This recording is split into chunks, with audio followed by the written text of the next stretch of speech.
Trump's administration is now threatening to defund public transportation in New York City. His disapproval rating has just surged to 57% in the latest Reuters poll. Twice as many Americans disapprove of how he's handling the cost of living as they do approve it. Inflation's up, jobs are down, and we're in the second longest government shutdown in U.S. history. What is he doing about all this? Dancing like an ass, of course.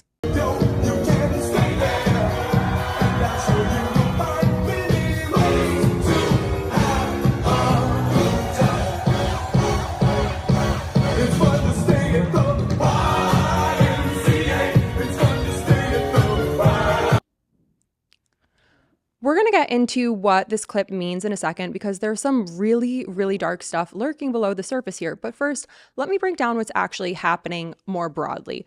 Trump's disapproval rating has just hit 57%. He won the election promising to fix inflation, the cost of living, the same issues that tanked Biden.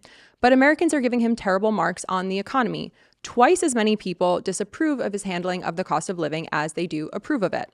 And the numbers back it up. Inflation has actually gotten worse since Trump took office in January. The job market's weakened so much that the feds had to lower interest rates. But here's the really disturbing part. Americans barely care about the government shutdown anymore. This is the second longest in U.S. history. Hundreds of thousands of federal workers have been furloughed, and 29% of people either don't care or are glad about it. Only 20% of people are actually mad. Most people just say they're frustrated because they are so burnt out from the constant bombardment of chaos from this administration. And the families being most impacted, the kids losing food stamps, the families losing healthcare are less visible. And if you're sick of this normalization too, hit that subscribe button right now because we're not letting any of this slide. All right, back to it. So while Americans are struggling and government workers aren't getting paid, Trump's transportation secretary has a brilliant solution. Let's threaten to defund public transportation. We've had an escalation in violent crimes on the subways. And so we're working with the city and we haven't pulled money yet. We're having a back and forth with them. But if they don't continue to up their game and make the subway safer, we will pull the dollar. One guy that's not upping his game is Gavin Newsom, the podcaster. And he is... I'm sorry, what? Sean Duffy just threatened to pull federal funding from New York City subways because they're not safe enough? Let me get this straight. Cars killed 39,000 Americans last year. Cars, not subways. Cars also caused 2.2 million injuries. But instead of holding states accountable for road safety, where people are actually dying by the tens of thousands, the Department of Transportation is canceling street safety projects because they're too woke. Around 4 million working class New Yorkers depend on the subway every single day to get to work, to get to school, and survive. They cannot afford cars in Manhattan. Threatening to defund the subway doesn't make it safer. It makes it more dangerous by cutting maintenance and security. And we know wealthy people have cars and alternatives that poor people do not. But Duffy wants to punish the New York subway system, the transit that millions of working class New Yorkers depend on every day to get to work, to school, to the doctor, the same working people already struggling with Trump's inflation. We know this wasn't actually about safety. If it was, Duffy would address the 40,000 people dying in car crashes. He'd fund more public transit, more of it, not threaten to defund it. Public transit is exponentially safer than cars. This is a fact supported with real factual data. So while he is talking about punishing Trump's opponents and attacking blue cities like New York City with this and going after working people who voted against Trump, it brings me back to the Trump dancing clip. Because while working people are being attacked and can't afford groceries, here's what the president is doing. Trump is violating the DOD Directive 1344.10. Let me explain what that means because I had to look this up myself. This directive says service members cannot engage in political activities that imply official DOD endorsement. That includes campaigning in uniform, using official authorities to influence elections, or making political statements. These rules exist for 3 reasons. 1, to preserve public trust in a politically neutral military operation. 2, to prevent undue influence under elections. And 3, to protect the integrity of the armed forces. And the penalties are serious. Service members who violate this can face administrative actions like reprimands or loss of privileges, or further disciplinary action under the Uniform Code of Military Justice. That means fines, that means reductions in rank, even separation from service.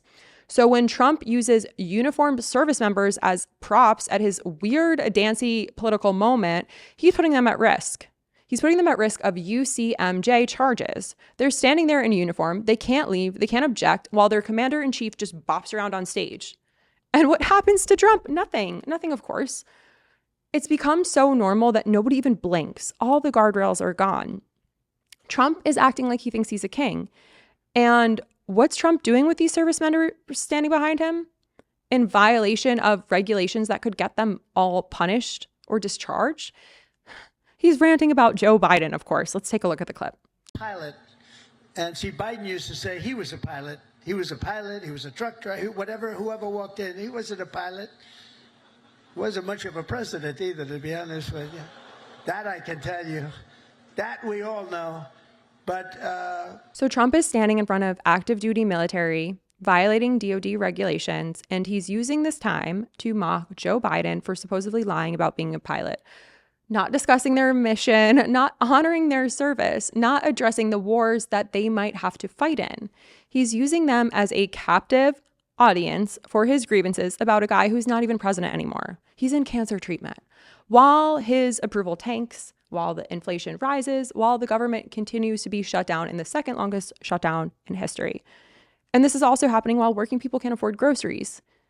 He wasn't a pilot. He wasn't much of a president either. That's the commander-in-chief violating military regulations, using troops as props, talking about Biden. So here's where we are at. Trump's approval, or I should say disapproval rating, is all the way up to 57%. Inflation is higher than when he took office. Job market weakening by the second. And the government shutdown, again, is the second longest in history. And people are so numb that 30% don't even care. His transportation secretary is threatening to defund subways that working people need, while 40,000 Americans die in car crashes. And the DOT calls for safety projects or defunding of these safety projects because he considers them woke. And then we have Trump just bopping around, violating military regulations by using uniformed troops as props for his weird content. Rules that exist to keep our military neutral. Rules that exist because if we don't abide by them, service members can get court-martialed. But Trump, no consequences, and he's spending that time dancing around, ranting about Biden. This is America in 2025. Working people are under attack. Military regulations do not matter. The government still shut down, inflation all the way up, and Trump is just dancing around. All norms gone, all the guardrails gone. Trump thinks he's a king. And his approval rating shows this. Americans are finally starting to notice. And if you want to keep fighting back against this fascist craziness, subscribe, share this video. We cannot let any of this become normal. And I cannot grow without your support. So I am Lauren P. across all social channels. We'll be back with more.